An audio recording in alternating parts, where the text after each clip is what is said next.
Hi, I'm Dr. Park, and today I want to talk about how I communicate with my kids. Honestly, on this topic, I could talk for days, but I don't want to bore you. So I'm just going to say briefly just to give you an idea of how I communicate with my kids. Most parents think you need to spend a lot of time with your kids in order to have a good conversation, but that's not true. It's more about how you set up a conversation where they feel safe and interesting for them to talk to you. Almost all parents that I know start the conversation with their kids by saying, "So, how was your day?" And they expect their kids to unfold their whole day in front of them. But we all know that's never gonna happen. For them to talk about themselves, they have to know this is going to be fun and safe for them. So, how did I make it fun and safe for them? In order to have a good conversation with my kids, I decided to put myself in their position instead of being a parent. And I really started to think what would be interesting, fun, and safe for me to talk to them about myself as a child. And what you're about to hear might be a little bit random because it's really hard to organize everything in this short video. I realized my kids want to get to know me more than they want to talk about themselves. So since they were very little, I told them countless stories about myself when I was at their age as they were growing up. And they enjoyed it so much no matter how many times I told them, and they still do. For some reason, I'm able to remember a lot of my dreams, and most of my dreams are in colors.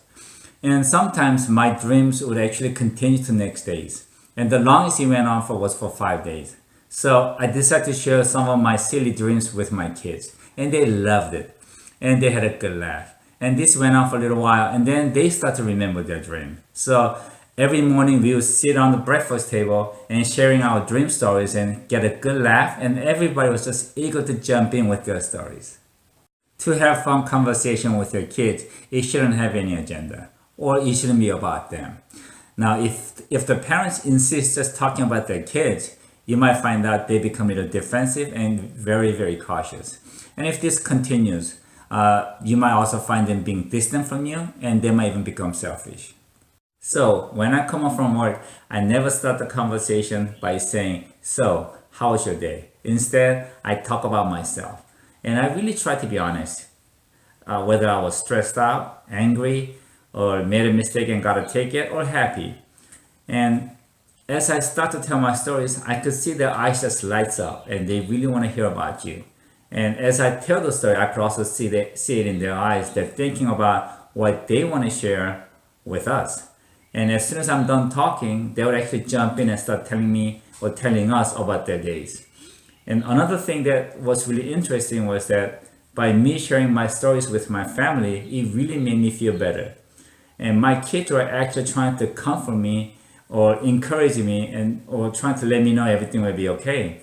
And I truly believe through this, they really learned to care for others as well. I sensed that kids didn't want to talk about themselves because they don't want to get judged or they didn't want to concern us. Now, by talking about myself first and letting them know that I have the same feelings and I go through the same thing, just like they do, they feel safe and they start talking about themselves.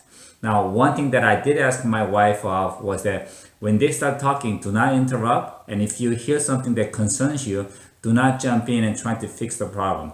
Just let them talk and just listen. Now, if I hear something that really concerns me, I will listen and wait and actually think about similar situation that I was in at their age. And I will tell them my story about what happened to me and how I resolved the problem, or looking back how I wish I would have resolved it in different ways. And kids are really smart. They get the hint. But by doing this, they don't get defensive because this is not about them. It's actually my story. Now, and I'll just let it go. And then I'll wait about a week or two and just casually ask them, "So what happened to that certain things?" And in most cases, they'll tell you they solved the problem, and which is your advice, but I don't say that. I just simply encourage them and say, "You make the very wise choice and I'm very proud of them." And this really builds them up. Even now, with our kids all grown up and away, when we talk on the phone, I'll start with my days and tell them about what mom made for dinner and what she baked for us. And after having a really good laugh, they start telling us about their life. If I hear something that I know what they did was wrong and they're only telling us, it's because that we're gonna find out sooner or later is that I will listen to the story, and then I'll think about my story and tell them what I did and what consequence that I had to pay for. And by doing this, kids understand that I went through the same thing and I accept the consequence, so they're willing to accept the consequence as well. And they understand every wrong action has its consequence.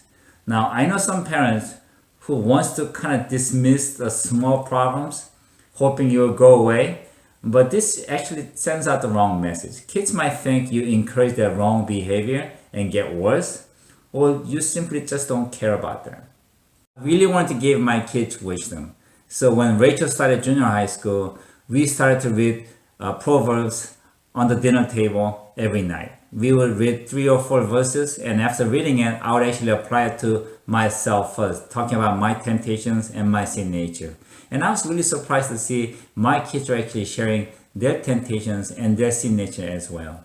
And by doing this, we cover a lot of very sensitive subjects without being very sensitive, because it was in the Bible. And when Rachel finished high school, we actually went to the Proverbs more than 6 times. So I gave her my Bible that I've been reading it since high school, with my handwritings and highlights and underlining, as a present. Now, after I gave that to Rachel, I started reading a new Bible and started to highlight and underline and write on it for Joseph. Now, after Rachel went off to college, and when Joseph was with us by himself for 3 years, he actually wanted to read New Testament, because we read through the Proverbs so many times. So by the time he finished high school, we actually finished the whole New Testament. And I gave him my Bible as a present as well. And I gave them my Bibles in a hope that when they read it, they will see my handwritings and my highlightings and really apply it to their life better. To communicate well with my kids, I knew I had to share some common grounds. And one of the common grounds that I shared with them was playing games with them, video games, since they were little. Now, I'll play games with them, and mom would shout, "Stop the game!" And I would actually plead with my kids and telling my wife, "Please give us a couple of more minutes." Now, and I'll tell my kids, "Now, since mom wants us to stop, let's stop right after this stage." And kids understood.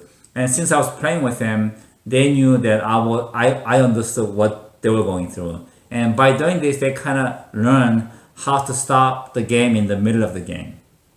Now, I also tell them the story when I first went to medical school. Back then, we didn't have any video games. We actually had to go to arcade, put in a quarter in a machine, and play the game. But I was really good with this one game called Galaxy. I could play for 4 or 5 hours if I wanted to.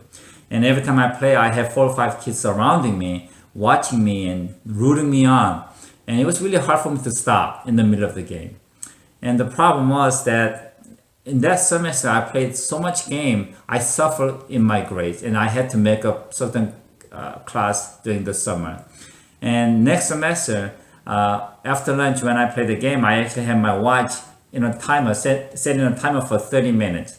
So when that goes off, it didn't matter where I was in the game, I would just stop, stand up, and walk away.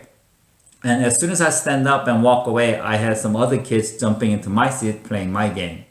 Now, I told them I knew for a fact that game will be there for me tomorrow, but the test that I have to take today or tomorrow will not be waiting for me. And that game that I'm so into today will not mean nothing to me 10 years from now. But the time that I lost will affect me for the rest of my life. And since I was on the same grounds with my kids understood what I was trying to tell them. Other common grounds we share is that I try to give them activities that their friends can't give them, such as hunting, fishing, crabbing, target shooting, and we love these activities as a family. And because we like it so much, we talk about it a lot. We talk about how to plan next trip, talk about what equipment we need to purchase. We talk about how we could improve on the next trip. So this is activities that they still enjoy when they come home. One time, I had to pick up Joseph and his friends after homecoming.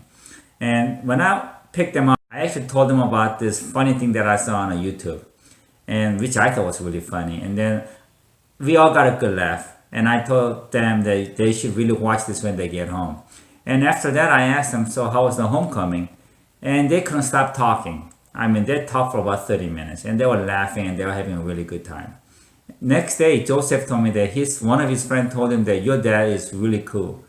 Now, the reason I'm telling you this is that it doesn't take much for kids to talk to you. If they feel that it's going to be fun and that it's safe, they will talk to you. Sometimes I had to act as a mediator between my wife and my kids. When Joseph first went to high school, and I came home one day and I could see that my wife was very upset and she's been crying. So I asked her what happened.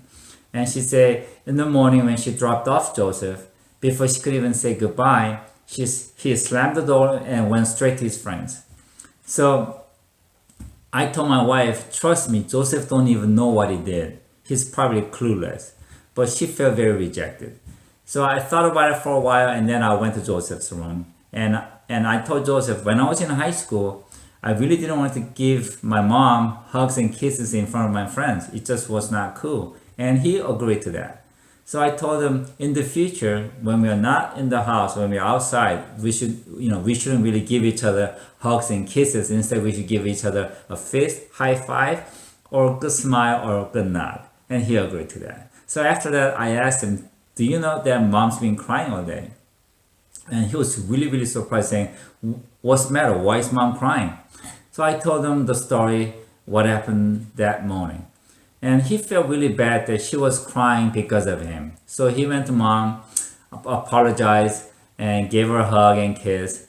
But we had one agreement. I told Joseph, in the morning, when mom's dropping you off at school, I want you to turn around, give mom a big smile and a good nod, and then close the door and go to your friends.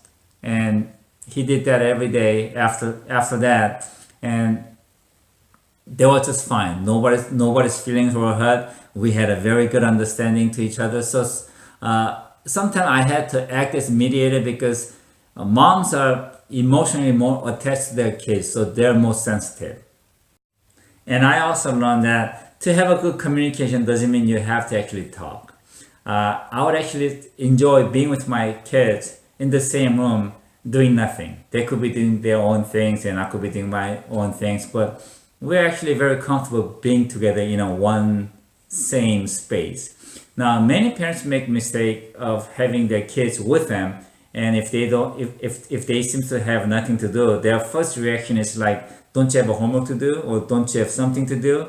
So the kids feel very uncomfortable. So they tend to be in their room by themselves, where they're actually more relaxed. And you really want to let your kids know if they've done what they need to do, and if they really don't have anything to do, they could be with you and just really enjoy being with you. There is so much more I want to share with you, but I hope this will give you some idea how I communicate with my kids. The key point here is that you really need to understand their position to have a good communication.